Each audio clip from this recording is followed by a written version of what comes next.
امام ابو حنیفہ رحمۃ اللہ علیہ کپڑے کے تاجر تھے، ملازم، بہت بڑے تاجر تھے۔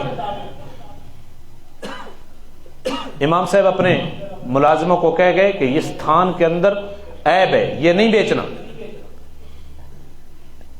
بیچنا ہے تو عیب بتا کر بیچنا۔ گاہک آ گیا، ملازم کو وہ بات بھول گئی اور اس نے عیب دار تھان بیچ دیا بغیر عیب بتائے۔ امام صاحب آئے اور انہوں نے دیکھا وہ تھان نہیں پڑا، تو امام صاحب نے پوچھا بھائی کہاں ہے وہ تھان جو میں علیحدہ کر کے رکھوا گیا؟ وہ بک گیا، عیب بتلایا تھا نہیں، عیب تو مجھے بھول گیا۔ پورے شہر میں امام ابو حنیفہ نے اس شخص کو تلاش کیا، بالآخر ملا، اور امام صاحب نے اس کو فرمایا بھائی اپنے پیسے لے لو، تھان مجھے دے دو، اس کے اندر یہ عیب ہے، اگر عیب کے باوجود تو راضی ہے تو تیری مرضی، وگرنہ یہ عیب ہے، مجھے واپس کر دو۔ کہاں دین اور کہاں ہم؟ آج ہم تو اس کو کمال سمجھتے ہیں، عیب دار چیز کو بیچ دینا، خدا کی قسم آج کا مسلمان اس کو کمال سمجھتا ہے۔ اور میرا جملہ دل کی تختی کے اوپر نوٹ کرنا کہ جب بندہ گناہ کو کمال سمجھتا ہے وہ مسلمان نہیں رہتا، وہ کافر ہو جاتا ہے۔ گناہ کو جب تک گناہ سمجھا جائے تو گناہ رہتا ہے، جب گناہ کو کمال سمجھا جائے تو کفر میں تبدیل ہو جاتا ہے۔ بات سمجھیے آپ؟ تو حضور نے فرمایا کہ کوئی چیز اگر عیب بتائے بغیر بیچے، ہمیشہ کے لیے فرشتے اس کے اوپر لعنت کرتے رہتے ہیں اور وہ اللہ کے قہر میں رہتا ہے۔ بچا کے کہاں لے جاؤ گے؟ قبر میں۔ جنہوں نے بچایا ارب پتی بنے، اولاد نشے چڑائی بتری۔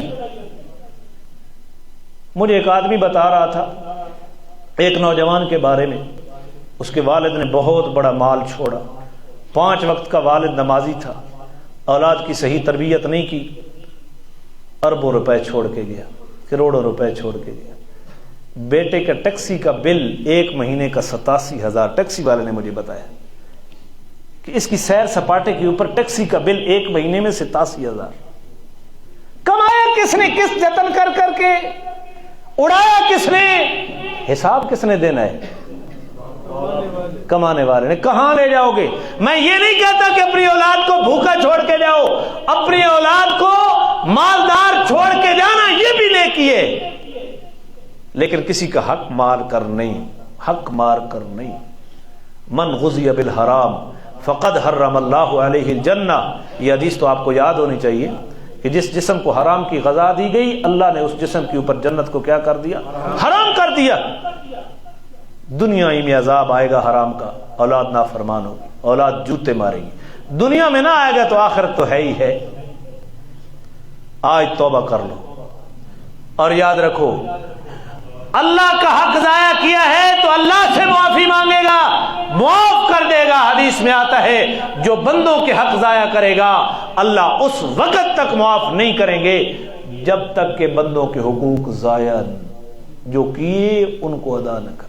اچھالی کا ایک نوجوان ہے، میرے مسلک کا نہیں ہے، میں نے الحمدللہ آج تک جب سے مجھے دین کی سمجھ آئی، دین کی سمجھ ایک الگ چیز ہے، مولوی ہونا ایک الگ چیز ہے، جب سے میں پہلے تمہاری جیسا تھا، مولوی بن کر بھی تمہارے جیسا تھا، مجھے سارے کافر نظر آتے تھے، لیکن اب الحمدللہ مجھے اپنے عیب نظر آتے ہیں اور دوسروں کے اندر کمال نظر آتا ہے۔ یہ 3-4 شخصوں کی محنت ہے جن میں قائد جمعیت حضرت مولانا فضل الرحمان، مفتی محمد تقی عثمانی کی کتب، میں نے آج تک مفتی صاحب کو سامنے نہیں دیکھا لیکن حضرت کی کتابیں پڑھی ہیں، حضرت تھانوی کی کتابیں، استاد محترم حضرت مولانا امان اللہ سے، استاد محترم مفتی محمد جاجروی، 5 شخص جن کی وجہ سے زندگی تبدیل ہوئی کہ اسلام کیا ہے اور تو کدھر جا رہا ہے، اور شکر ہے اللہ نے تبدیل کر دی۔ بات پتہ نہیں کیا عرض کروں۔ ہاں وہ نوجوان میرا ہم مسلک نہیں ہے، جب سے مجھے دین کی سمجھ آئی میں نے اپنے مسلک کی دعوت ترک کر دی ہے کہ تو میرے مسلک کے اوپر آ جا۔ مسلک کیا ہے؟ قرآن و سنت کی طرف آ جاؤ، قرآن و سنت ہی مسلک ہے۔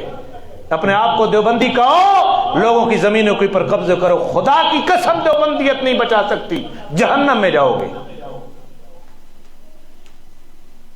لوگوں کے حقوق غصب کرو اپنے آپ کو جو مرضی کہو جہنم میں جاؤ گے۔